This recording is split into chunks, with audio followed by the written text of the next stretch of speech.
Hello guys, how are you doing? My name is Jeff Dennis.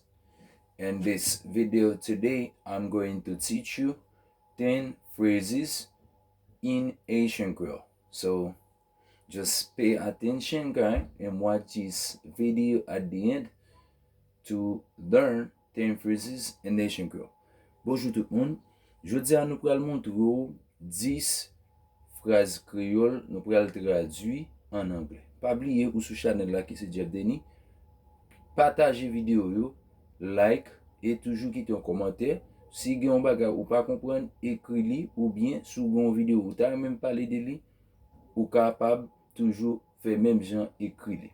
So 10 phrases in Haitian Creole. 10 phrases dans langue haïtienne.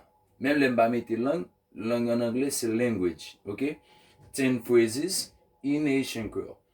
Number 1, numéro 1, ou ka dil encore anglais qui c'est can you say it again? Ou ka dil encore, can you say it again? On a l'écounia nous pral dire rapide.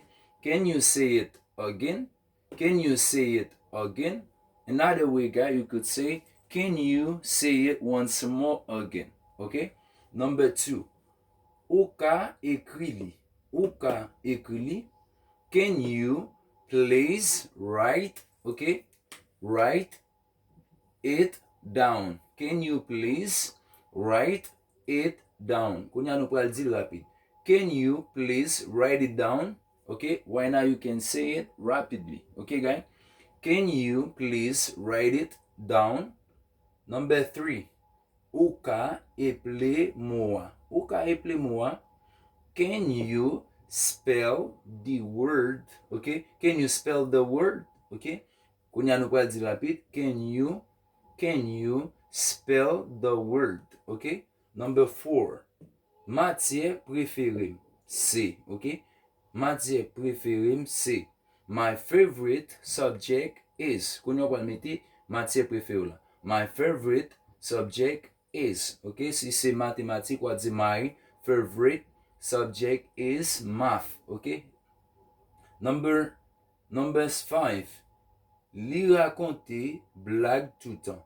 Li raconter blague tout temps. He tells jokes all the time. Okay? He tells jokes all the time. Okay, guys? Okay, number 6. Where do you work? Where do you work? C'est qui côté, ok, compter, qui côté ou ap travail. Where do you work? Okay, I forget to put you also. Where do you work? Qui côté ou ap travail. Okay, guys? Number 8. Est-ce que vous parlez créole? Est-ce que vous parlez créole? Do you speak Creole? Do you speak Creole? Okay? Do you speak Creole? Number 9. Okay? Where do you live? Where do you live? Okay? Qui côté, okay? Qui côté ou rete? Number 10. Kembe monnaie, okay? Ou sot achete pour moun.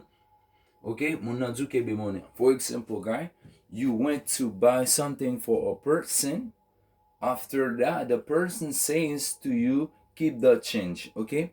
Keep the change. For example, you went to buy something for me in 2,000 goods. I say with you, you can keep the change. So par exemple, si tu achètes pour moi 1000 goods, ou achète un exemple 10 goods, 15 goods, nous kembe monnaie. Okay, I'm a good person. Okay, I'm a good person. Okay, number 10, kembe monnaie, c'est keep the change. Okay, keep the change. Si on dit keep the change, there's no trouble too. Okay, right? Keep the change. Number 11, pour qui ça? Par exemple, il y a des gens qui demandent pour qui ça, mais il y a des gens qui simplement prennent monnaie. Le dit pour qui ça en anglais traduit par why. Okay? So I think guys you understand. If you don't understand something, guys, just let me know in a comment. Don't forget also to subscribe with my channel and also give a like, share the video and comment. Thanks for watching me.